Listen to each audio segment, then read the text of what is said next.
సర్వేకి స్వాగతం. Manual to self. Life ఒక process ని ఓవరాల్ గా హోల్సమ్ గా అండర్స్టాండ్ చేసుకోవడానికి ట్రై చేస్తున్నాం. దీంట్లో ఇండివిజువల్ ఎలిమెంట్స్ ని డీటెయిల్ గా ట్రై చేస్తున్నాం. At the same time whole గా అండర్స్టాండ్ చేసుకోవడానికి ప్రయత్నం చేస్తున్నాం. సో మామూలుగా మనకి కాజ్ అండ్ ఎఫెక్ట్ అనేది ఒక సైకిల్ లా కనబడుతూ ఉంటుంది. దాన్ని అర్థం చేసుకోవడానికి మనం ఏం చేస్తామంటే లీనియర్ ఫ్లో కింద చూస్తాం. లైఫ్ ని కూడా లీనియర్ ఫ్లో గా చూస్తాం మనం కదా. లీనియర్ ఫ్లో గా చూస్తుంటాం. లీనియర్ ఫ్లో అంటే పుట్టాడు, దిగాడు, చచ్చాడు, లీనియర్ గా చూసామాట. So cause and effect two different things కాదు. ఎఫెక్ట్ అనేది ఏంటంటే నువ్వు ఎక్స్పీరియన్స్ అయినప్పుడు దానికి ఒక సమ్మరైజ్ చేసి పెడతావు. ఈ ఎక్స్పీరియన్స్ అయిన సమ్మరైజ్ చేసిన దానికి కారణం ఏమిటి అనేది మళ్ళా ఉన్న మొత్తం నీకు అవేర్ లో ఉన్న ఎన్నైతే ఉన్నాయో ఫ్యాక్టర్స్, ఆ ఫ్యాక్టర్స్ యొక్క మొత్తం మీద ఒక సమ్మరీ ఫామ్ చేసి దీన్ని కాజ్ అంటావు. దాంట్లో అన్ని ఫ్యాక్టర్స్ నువ్వు తీసుకోవచ్చు, తీసుకోపోవచ్చు, ఇది వేరే విషయం. So cause and effect. So effect cause దీనివల్ల ఇది ఏర్పడింది అనేది ఒక ఫిజికల్ సెన్స్ లోనే వర్కౌట్ అవుతుంది. సో అందుకని ఈ physical science is limited to cause and effect theory అని చెప్పచ్చు. అందుకని సైన్స్ లో ప్రూఫ్ అంటుంటారు. సో కాజ్ అండ్ ఎఫెక్ట్ చేస్తుంటారు. సో ఈ కాజ్ అండ్ ఎఫెక్ట్ చేయడానికి వాళ్ళు ఏం చేస్తుంటారంటే రిడక్షనిజాన్ని ఫాలో అవుతుంటారు. అంటే యాక్చువల్గా వాళ్ళు అన్ని ఫ్యాక్టర్స్, అన్ని కాజెస్ వాళ్ళు కన్సిడర్ చేయరు. ఏది మెజరబుల్ కాజెస్ వాటిని మాత్రమే కన్సిడర్ చేస్తారు ఫస్ట్. సో కొన్ని కాజెస్ మిస్ అయిపోతాయి. నెక్స్ట్ కన్సిడర్ చేసిన మెజరబుల్ ఫ్యాక్ట్స్ లో మీరు కంట్రోలబుల్ ఫ్యాక్టర్స్ ఏమున్నాయో వాటిని కన్సిడర్ చేస్తారు ఎక్స్పెరిమెంటేషన్ కి. నెక్స్ట్ కంట్రోల్, ఇక్కడ మళ్ళీ కొన్ని కాజెస్ ఎఫెక్ట్ అనేది ఎలిమినేట్ చేయబడింది. కంట్రోల్ చేయగలిగే ఏవైతే ఉన్నాయో ఫ్యాక్టర్స్, ఆ ఫ్యాక్టర్స్ లో కాన్స్టెంట్ గా అన్నిటినీ ఉంచి ఒక్కదాన్ని మార్పు చేసి ఏం ఫలితం వస్తుందో చూస్తారు. దాన్ని ఎఫెక్ట్ అంటారు. సో ఇది కాజ్ అండ్ ఎఫెక్ట్ అంటారు. ఉదాహరణకి సపోజ్ నిర్దిష్టమైన అమౌంట్ ఆఫ్ గ్యాస్ తీసుకొని కాన్స్టెంట్ టెంపరేచర్ దగ్గర ప్రెషర్ ని వాల్యూమ్ మార్చుతుంటే ప్రెషర్ మారుతుందో మెజర్ చేసి ప్రెషరు వాల్యూము విలోమానుపాతంలో ఉంటుంది, ఇండైరెక్ట్ ప్రొపోర్షన్లో ఉంటుందని చెప్పారు. ఇది బాయిల్స్ లా. ఇలా సైన్స్ లో లాస్ తయారవుతుంటాయి. కానీ ఈ లాస్ అన్నిట్లోనూ రిడక్షనిజం అని చెప్పాలి. రిడక్షనిజం అంటే ఏంటంటే తగ్గించుకుంటూ వెళ్ళిపోవడం. మొత్తం నువ్వు అర్థం చేసుకునే అవకాశం సంక్లిష్టంగా ఉంది కాబట్టి నువ్వు సరళమైన విషయాన్ని అర్థం చేసుకుంటావు కాబట్టి దాన్ని తగ్గించుకుంటూ వెళ్తావు. ఇది ఫిజికల్ విషయాల్లో వర్కౌట్ అవుతుంది. ఎందుకని? ఫిజికల్ విషయాల్లో నువ్వు అనేవేరు సరే, అనేవేర్ పార్ట్ అనేది లేదు కాబట్టి నీకు ఉద్దేశం లేదు అది. సో అవేర్ పార్ట్ లో మళ్ళీ నువ్వు మెజర్ చేయగలిగింది, మెజర్ చేయలేంది. సో మెజర్ చేయగలిగిన దాన్ని తీసుకొని దానిలో అన్ని కాన్స్టెంట్ గా పెట్టి ఒకదాని మార్పు యొక్క ఫలితాన్ని చూస్తావు. ఇలాగ రకరకాల మార్పుల ఫలితాలు తీసుకొని వాటి మొత్తం కలిపి సిద్ధాంతం తయారు చేస్తాం. సో లాస్ తయారు చేస్తారు, తర్వాత సిద్ధాంతం తయారు చేస్తారు. ఈ లాస్ తయారు చేయడానికి, ఎక్స్పెరిమెంట్ చేయడానికి హిపోథసిస్ తయారు చేసుకుంటారు. అందుకని హిపోథసిస్ కి ఒక లక్షణం ఏమిటయ్యా అంటే సైన్స్ లో ఖచ్చితంగా అది మనం ప్రాక్టికల్ గా చేయగలిగి ఉండాలి, ఫిజికల్ గా ప్రాక్టికల్ గా చేయగలిగి ఉండాలి.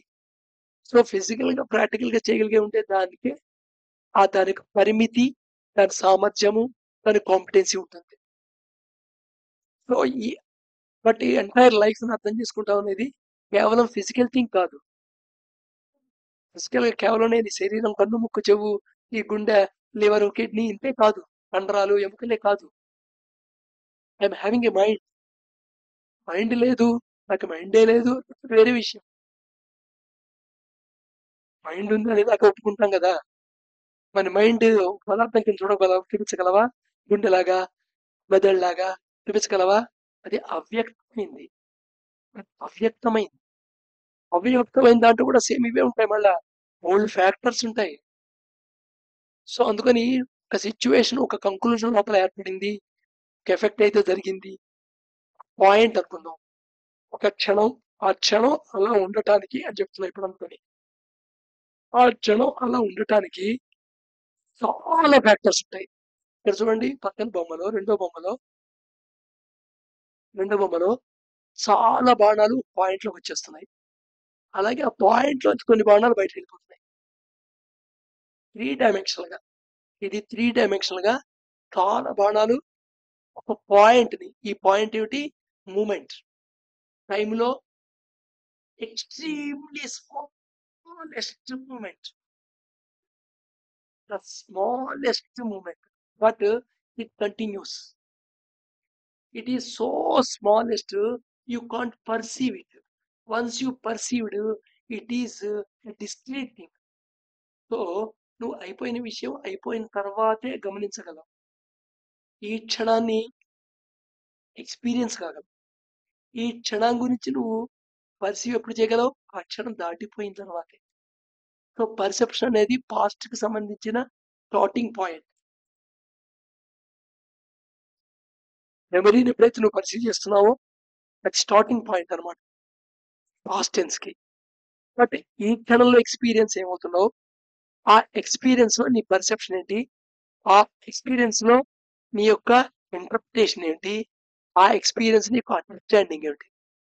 ఇదంతా కూడా అమ్మో ఇంత ప్రాసెస్ అయినప్పుడు ఆ క్షణం దాటిపోతుంది కదా, కాదు.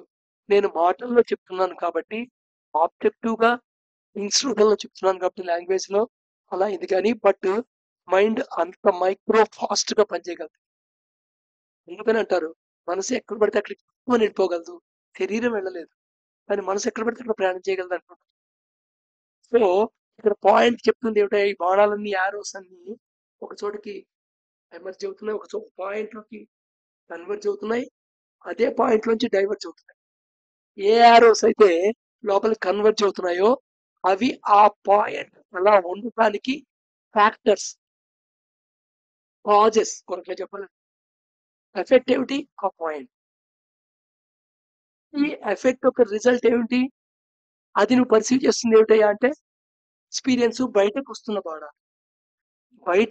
బాణ. సో ప్రతి మూమెంట్ అలా ఉండటానికి కొన్ని ఇన్ఫినిటివ్, కొన్ని చాలా కారణాలు, న్యూమరస్, అనంతమైన కారణాలు ఉంటాయి. అనంతమైన కారణాలు అలా జరిగాయి కాబట్టి ఆ మూమెంట్ అలా ఉంది లైఫ్ లో.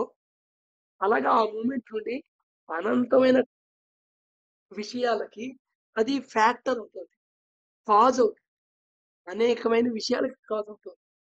నీ అదే మూమెంట్ నీకు ఓ రకమైన కాజ్ క్రియేట్ అవ్వచ్చు, నీ పక్కవాడికి ఇంకోటి అవ్వచ్చు. 100 మంది ఉంటే 100 మందికి 100 డిఫరెంట్ డైరెక్షన్ అవ్వచ్చు. బట్ ఇలాగా మూమెంట్ బై మూమెంట్, ఈ క్షణం ఈ క్షణం ఈ క్షణం ఆ మూమెంట్ కనెక్ట్ అంతా నీ లైఫ్ ప్రాసెస్ ఉంటుంది. ఈ మూమెంట్ ఎలా ఉంటుంది? Ever changing. ఈ క్షణంలో ఉన్నట్టు నెక్స్ట్ క్షణం ఉండదు, ఆ నెక్స్ట్ క్షణంలో ఉండదు, ఆ నెక్స్ట్ క్షణంలో ఉండదు. ఉండే అవకాశం లేదు. ఎందుకు లేదు? అది కొన్ని మిలియన్స్ ఆఫ్ ఫ్యాక్టర్స్ మీద ఆ క్షణం అలా ఉంది కాబట్టి, కొన్ని మిలియన్స్ ఆఫ్ ఫోర్సెస్ యాక్ట్ చేయడం వల్ల ఆ క్షణం అలా ఉంది కాబట్టి, ఆ క్షణం కొన్ని మిలియన్స్ ఆఫ్ ఎక్స్పీరియన్సెస్ కి దావతిస్తుంది కాబట్టి, ఇలా ఇవి వన్ టు వన్ కనెక్టింగ్ లోకి వెళ్తాయి అన్నమాట. ఇప్పుడు లైఫ్ ప్రాసెస్ ఇలా ఉంటుంది మనకి. ఈ ఒక్కొక్క పాయింట్ ఒక్కొక్క క్షణం అనుకుందాం.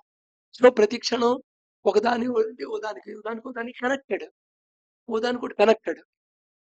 నువ్వు దీంట్లో ఎన్నైతే దీనికి కారణం అనుకుంటున్నావో దాంట్లో కొన్ని నువ్వు అవేర్ లో, కొన్ని అన్అవేర్ లో. నీ అవేర్ లో ఉన్న కారణాల్లో కొన్ని, కొంత భాగం నీకు అవేర్ లో, కొంత భాగం అవేర్ లో ఉండదు. అవేర్ గా ఉంది నీకు అనుకున్న భాగంలో అది అవేర్నెస్ ఎక్కడ నుంచి వచ్చింది అంటే నీ అండర్స్టాండింగ్ నుంచి వచ్చింది అనుకుంటావు. అండర్స్టాండింగ్ ఫుడ్ అండర్స్టాండింగ్ కాదు, అది నీ యొక్క ఇంటర్ప్రిటేషన్ నుంచి వచ్చిన అండర్స్టాండింగ్ భాగం. అండర్స్టాండింగ్ అయిపోవటం ఉండదు, అండర్స్టాండింగ్ అవుతూ ఉంటుంది. ఇది ప్రైమరీ ట్రూత్ ఏంటంటే అర్థం అయిపోవటం అనేది ప్రపంచంలో లేదు, అర్థం అవుతూ ఉంటుంది. ఎప్పుడైతే అర్థమైపోయింది అనుకుంటాడో అక్కడ పులిస్టప్ పడుతుంది, అర్థం చేసుకునే అవకాశం వాడికి ఉండదు. అక్కడే రూట్ కాజ్. ప్రపంచంలో ఉండే ప్రతి దెబ్బలాటకి రూట్ కాజ్ అదే, నాకు అర్థమైపోయింది. సో పాయింట్ టు పాయింట్ ఈ పాయింట్స్ అని అన్నమాట. ఈ మూమెంట్ లైఫ్‌లో నెక్స్ట్ మూమెంట్. లైఫ్‌లో నెక్స్ట్ మూమెంట్. ఆ నెక్స్ట్ మూమెంట్ అది. సో, ఒక మూమెంట్ ఎలా జాయిన్ అయి ఉంటుంది. ప్రతి మూమెంట్ ఎన్నో అదర్ మూమెంట్స్‌కి పాజ్ కింద పనిచేస్తుంది. ప్రతి మూమెంట్ ఎన్నో మూమెంట్స్ యొక్క ఫలితంగా ఉంటుంది. సో, ఇంత కాంప్లెక్స్ ఉన్న లైఫ్ ప్రాసెస్‌ని చాలా సింపుల్‌గా అర్థం చేసుకోవడానికి ప్రయత్నం చేస్తే ఎలా అర్థమవుతుంది? అర్థం కాదు. అందుకని లైఫ్ ప్రాసెస్ అర్థం చేసుకోవడానికి డిఫరెంట్ డొమైన్, డిఫరెంట్ టెర్రైన్. ఇది అర్థం చేసుకోవడానికి కావాల్సింది ఇంకోటి అంటే సైలెన్స్. సైలెన్స్‌లో అర్థమవుతుంది. రేపు చూద్దాం. మిగతా బాగా నేర్చుకుందాం.